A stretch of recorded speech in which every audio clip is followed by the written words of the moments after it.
So, by the way, thank you for sticking around. I truly do appreciate it as we go through what I got a feeling is going to be one of the more interesting shows of the year. It's definitely going to be a very solid card. AEW is always producing a solid card, no matter what's been going on here with all the drama, all the craziness, all the stupid predictions, and all the weird things that have been going on here with AEW. And yeah, I think Revolution is going to be no different here. So we're going to try this out, see how this goes. I'm going to give you my thoughts and predictions about what's going on with the show. Normally, I don't do a lot of predicting, but I know a lot of people have been asking for what I think is going to happen on a given show and a given set of shows here. And so I figure, you know what? Let's throw a hat in the ring. Let's see how things go here. Let's see how things turn out. So we'll go in order from the bottom to the top of the poster here. But, of course, we do have to talk about the 0 hour matches.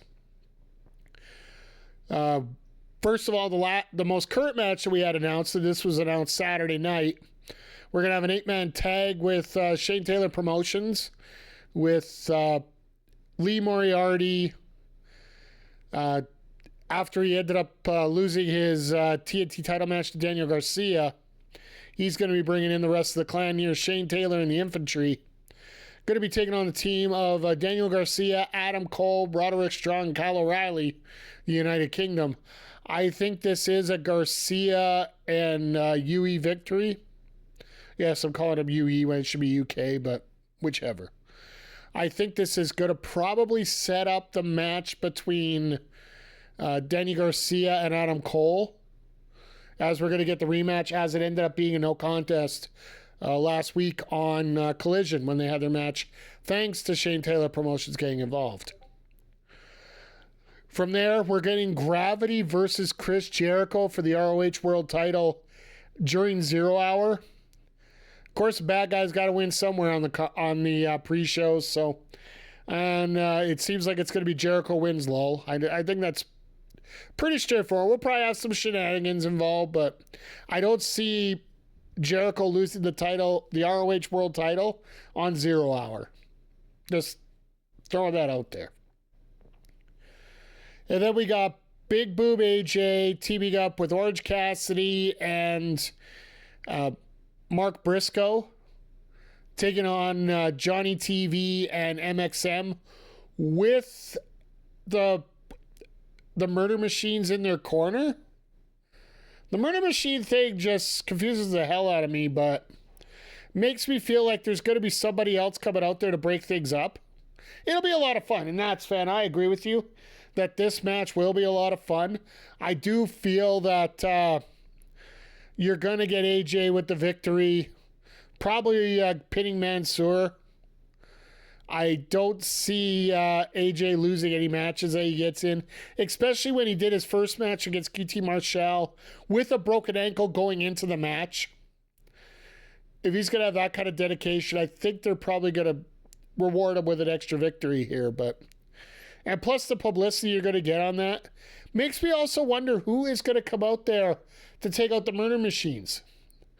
And for some reason, I just don't think it's going to be somebody that's on the roster. I think it might be, another one of these internet darlings that shows up. Like, I know that AEW's trying to push for Kendrick Lamar, but it's not going to be that easy to get him in here. So, but I got a feeling they're going to have somebody else show up here. So, but yeah, you're going to leave everybody happy going into the pay-per-view.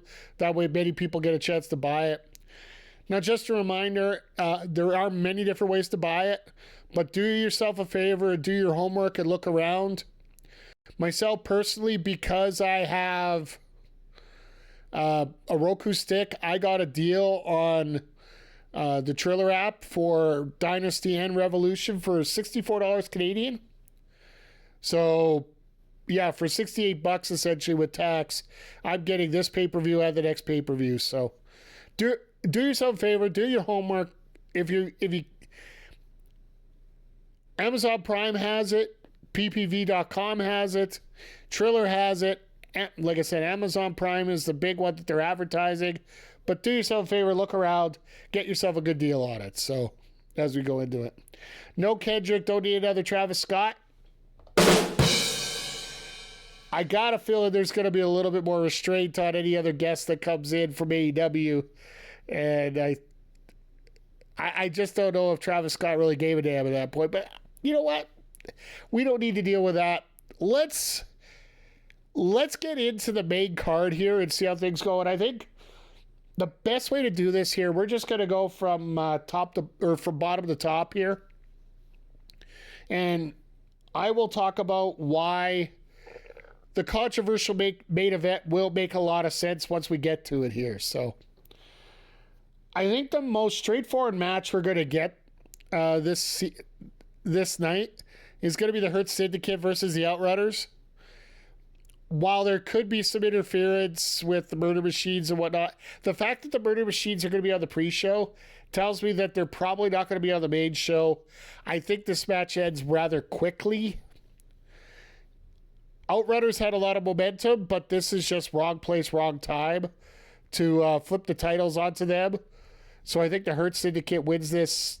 I don't want to say it a laugher, but I think it's going to be pretty one-sided for the most part. You're going to get a few hope spots out of the Outrunners here, but I just don't think the Hurt Syndicate's going to say, I need to lose right now and move on to something else. Just way too early for that, and too many other great matchups that the Hurt Syndicate could have right now. And then from there, let's look at the TBS Championship. Mercedes Moné defending against Momo Watanabe. Now, as much as I'd love to have Momo win the title, as the fact that Mercedes has so many titles, the fact that you're trying to give that title, the TBS title, to a non-roster person, I would have believed there would have been more of a chance for Momo winning if it was the New Japan Strong title. Hell, even the Progress titles. Maybe the Progress titles. But the TBS title, I don't think there's any way. I think it's going to be a great match. Mercedes has had a point to prove after her first couple pay-per-view matches were, I don't want to say less than par, but not at the standard where she needs to be at. But in the last 3 or 4 matches that she's had, she has been on an absolute roll when it comes to pay-per-views. And Mercedes is just absolutely cleaning up when it comes to what she's doing out there. I do believe that Billy Starks is going to be rumbling into the next area right now. And I do feel that this one will be a Mercedes win. When is Forbidden Door? Momo could win tomorrow, a Mercedes rematch for the Forbidden Door. Forbidden Door is actually last weekend of August. So unfortunately, they're going to need that title there for All In. And I think it's going to be all hands on deck for All In, but at the same time, I don't think she's going to hang on to it for that long. So, yeah, scrap that. Well, you know what could happen? Nats fan, I'm not going to... I will never say nothing's a bad idea. Any idea is a good idea. It's just some ideas should be implemented and some shouldn't. There's always a right place or right time for any gimmick that comes up, so... But yeah, I think Mercedes takes this one rather... I don't want to say easily. It's going to be a hell of a match, but in terms of a prediction, I think this is pretty safe to say that Mercedes retains here.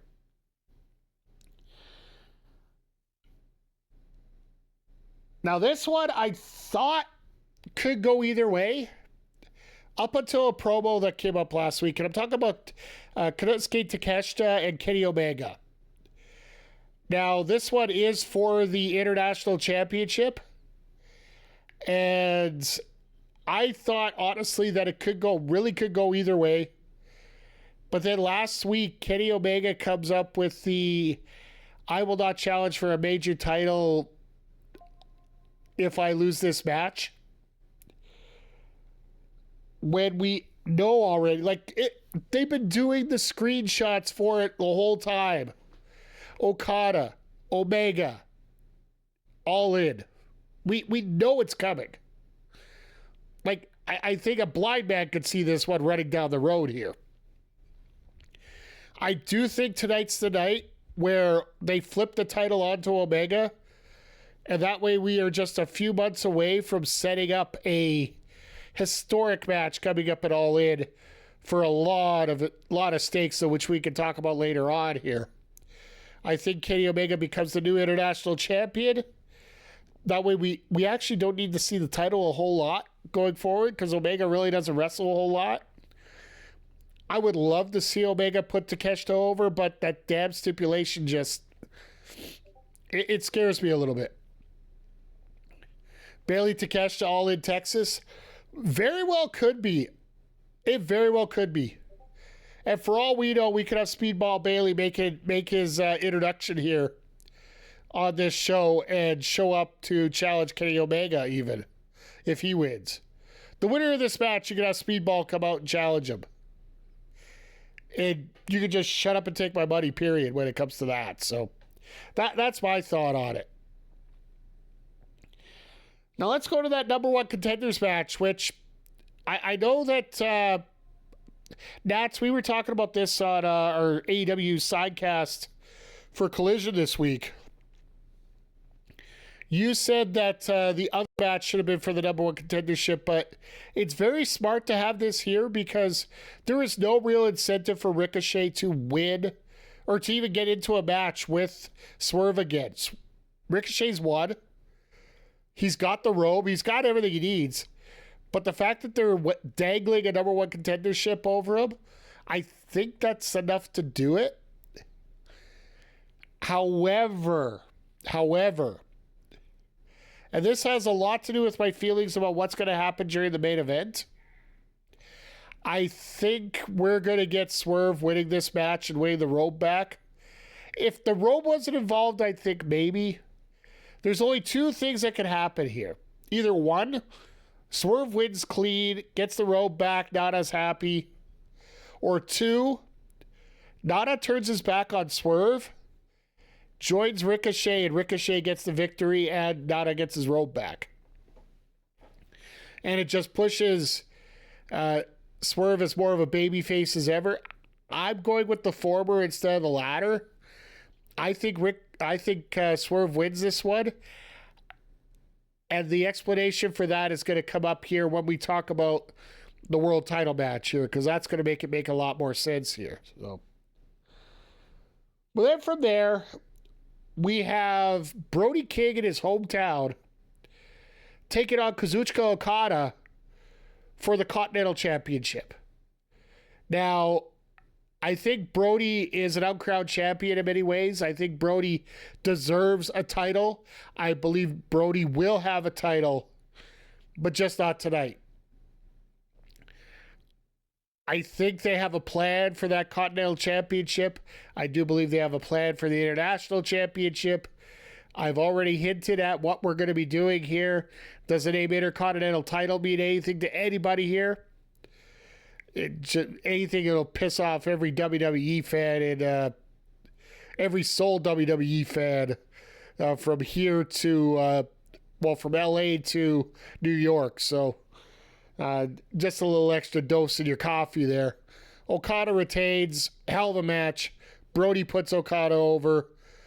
This one gets nasty. If All In wasn't All In, next Brody went. Maybe.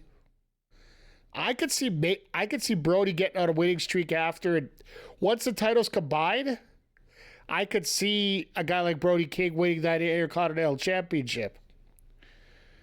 Because we've talked about it on here a lot, and we'll probably talk about it later on.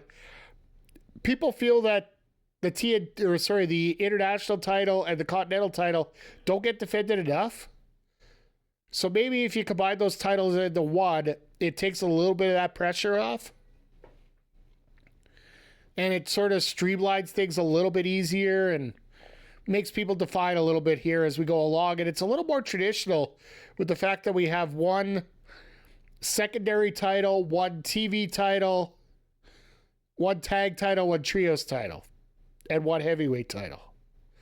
And then everything's sort of a little bit more streamlined to where North American wrestling really is here. So, but like I said, I think Okada wins this one. And then the most unpredictable match, in my opinion. Two guys that a loss would not hurt them, but two guys that a win would seem so appropriate and so right for both of them. And I'm trying to figure this out as we talk here. And the one I'm talking about here is Hangman versus MJF.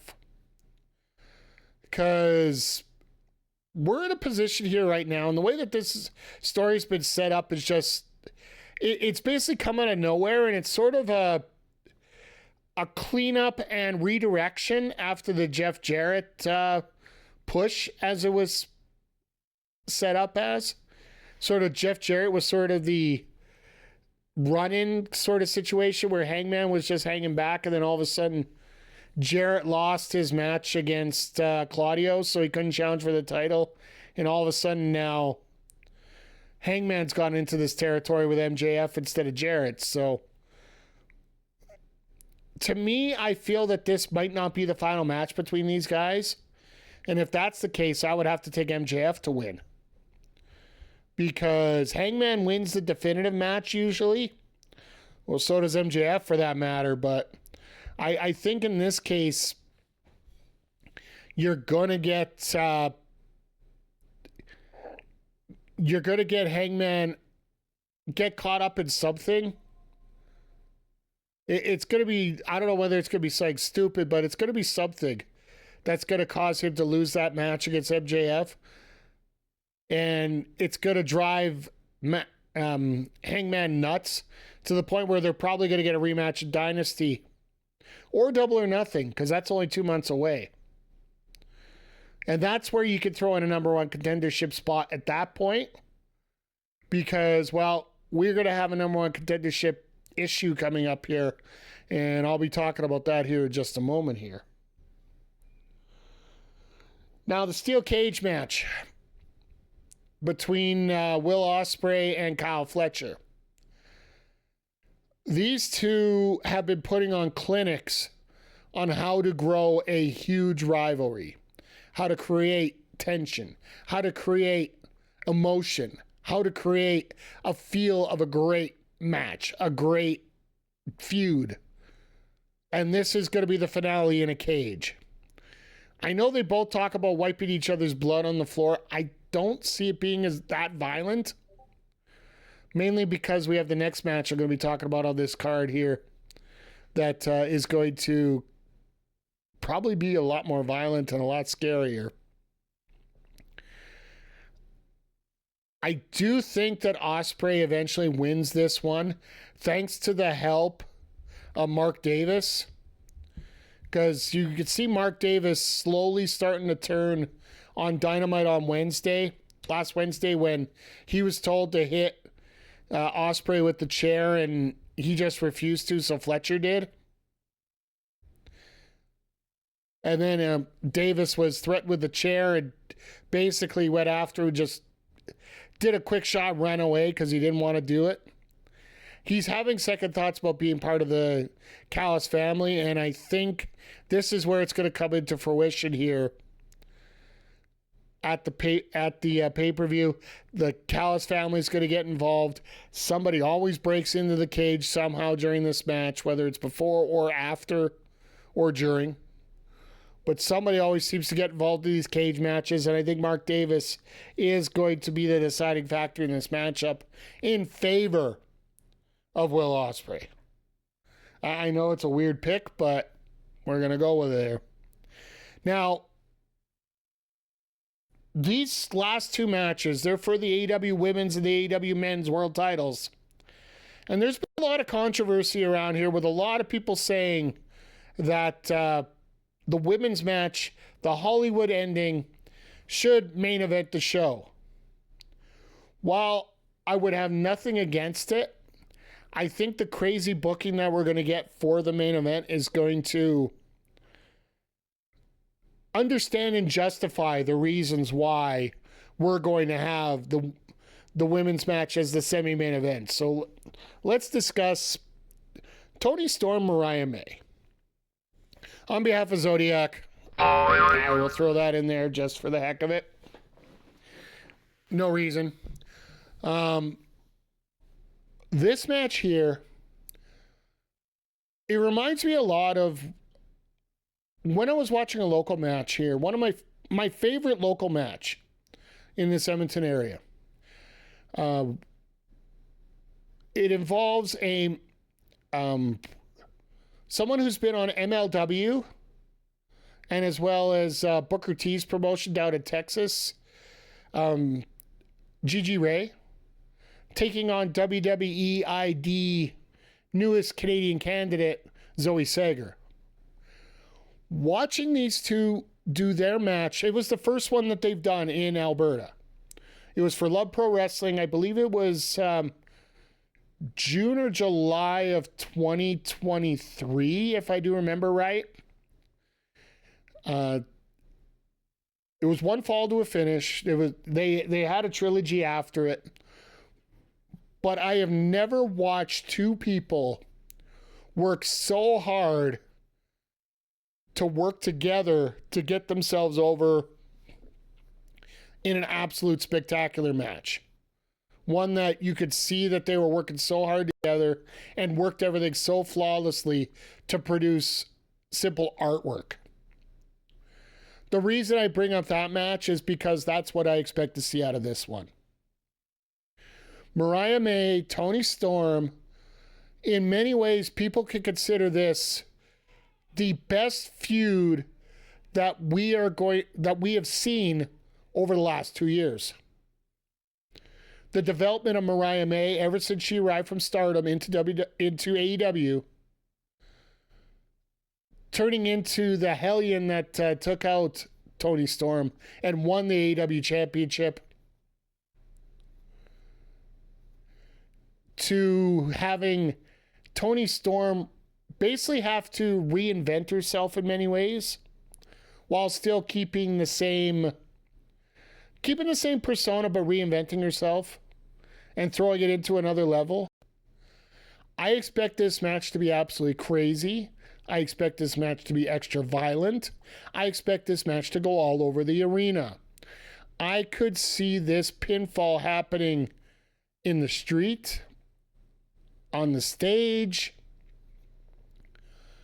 It could happen in the ring, but I highly doubt it because it's all different than everybody else. My opinion, I do feel that Toni Storm keeps the championship because I think they got bigger things set up for the Texas show, which is just a few months away.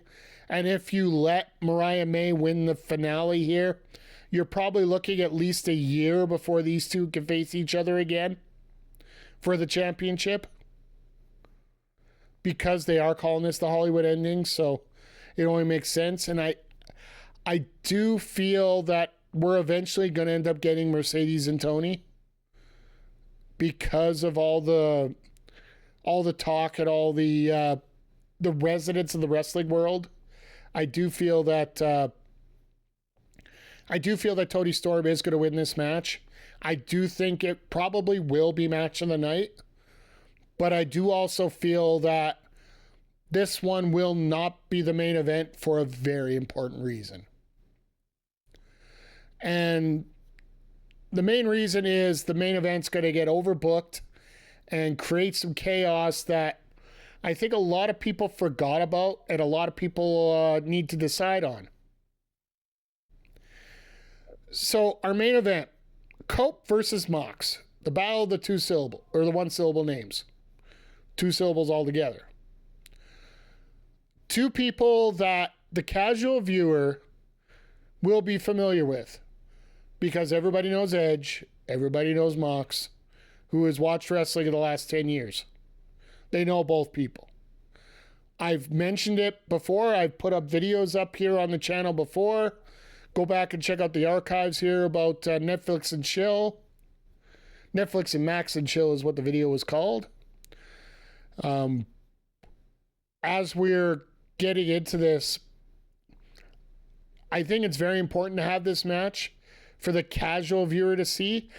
I do think we're going to there's going to be a couple more matches where we're going to see familiar faces. Then we start turning into some new faces, some new bodies that aren't so familiar to the regular wrestling world or the wrestling world outside of AEW. But getting into this match, I expect it to be violent. I expect it to be, I don't know about bloody, but knowing Moxley, it probably will be if he's gonna end up losing the title. What I feel in many ways is going to be the X factor, and the way that things are going to divvy up into this booking here is the man that Copeland did not take out, even though he said he was going to take out everybody. He says he's taken out, but Wheeler Yuta did not get taken out. He got played with in the head. Now, what I feel is going to happen in the match here to finish things off, you're going to have a referee knockdown, which, let's face it, referees going down is somewhat a big point when it comes to championship matches. I think Yuta comes out, and it looks like he's going to try to help Mox. He's doing everything he can to help Mox. He's hitting shots. He's taking shots on Cope. He's battering him up. And it looks like all hope is lost, and it looks like it's going to be Bloodline AEW once again. But then Yuta lines up for the Busaiku knee. He lines up. He's ready to go. He's charging up, getting ready. Cope ducks, and Yuta hits Mox. Yuta hits Mox. Referee comes to as Cope's getting over for the cover. 1, 2, 3. Cope's basically out of it. But he is the new AEW World Champion. From there, you can have Mox, the delusional Mox that he's already being right now. He can go after Yuta and play with him for a little bit and say, you're the one who cost me that title. You intentionally did that. I did everything for you. You are still thinking of Danielson. This is possibly where you could bring Danielson back as well with that feud between Mox and Yuta. Just put that in a box over here and leave it. But the other thing I see here that's very important, Cope comes in. Cope raises his hands with the title, and literally out of nowhere, he gets hit in the head with a clipboard, a particular metal clipboard. Christian Cage knocks out Cope, hands in the contract to the referee, says, I'm taking my title shot right now. They ring the bell. 1, 2, 3. We have a new champion in Christian Cage to end the night. Following the match, Christian is gloating about being world champion. However, he is still focused enough to give a concerto to Cope, because he doesn't want Cope coming anywhere near him after this. So he gets knocked out, and the vision that we have at the end of the night is Christian Cage holding the title high and Cope completely knocked out on the ground. And then from there, you can play out the story that Swerve, who won the number one contendership match, can face Christian at Dynasty. You can have Cope come back at Dynasty.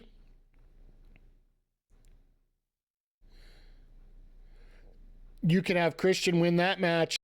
You have Cope come back at Dynasty, setting up a ladder match to finish things off at Double or Nothing, 2 months away. Who takes the pin? No, there's like two separate matches here, Nats.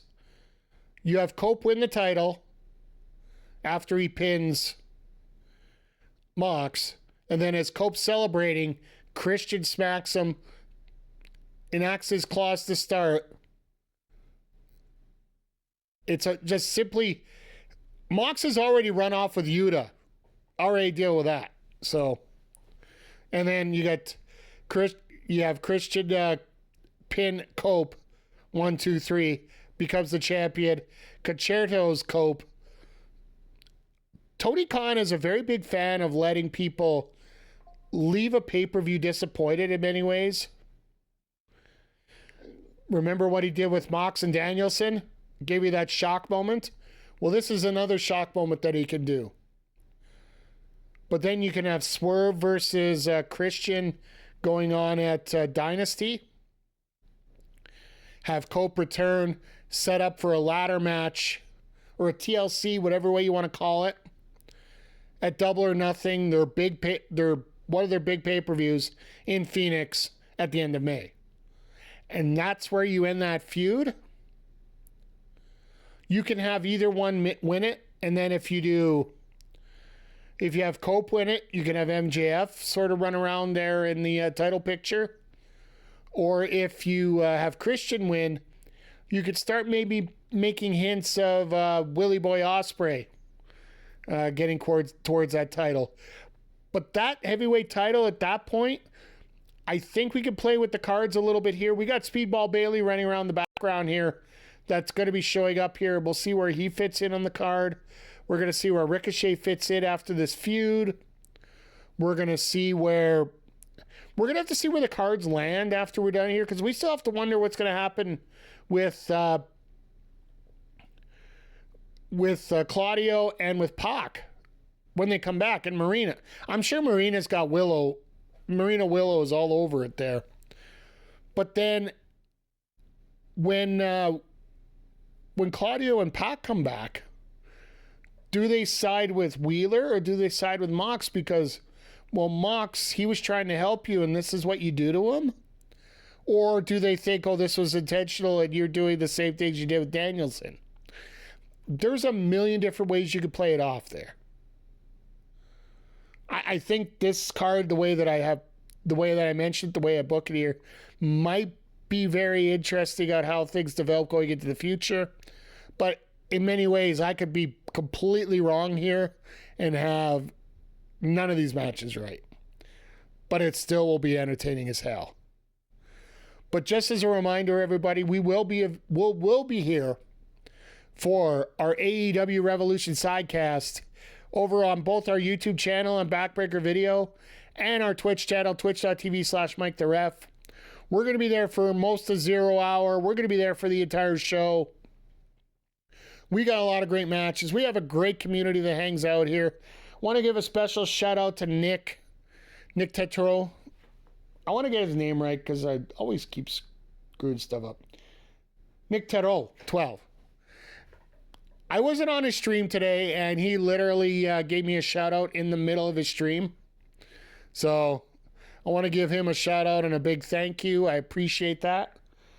And then, yeah, we got a great community here. So if you want to talk wrestling, you want to talk about a whole bunch of things, we're usually pretty wide open about stuff. So, but with that being said, thank you, everybody, for checking this out. Hit the like button if you liked what you see. Hit subscribe if you really enjoy. Comment what your favorite match and what your predictions are for the show down in the comments here. Just help it out for engagement, or just put your favorite emoji down. I love emojis when we get to see them. So, but yeah, thank you everybody for stopping by here, and always remember, be part of the solution, don't be part of the problem. And we'll see y'all here next time on the Backbreaker Video YouTube channel. Take care, everybody.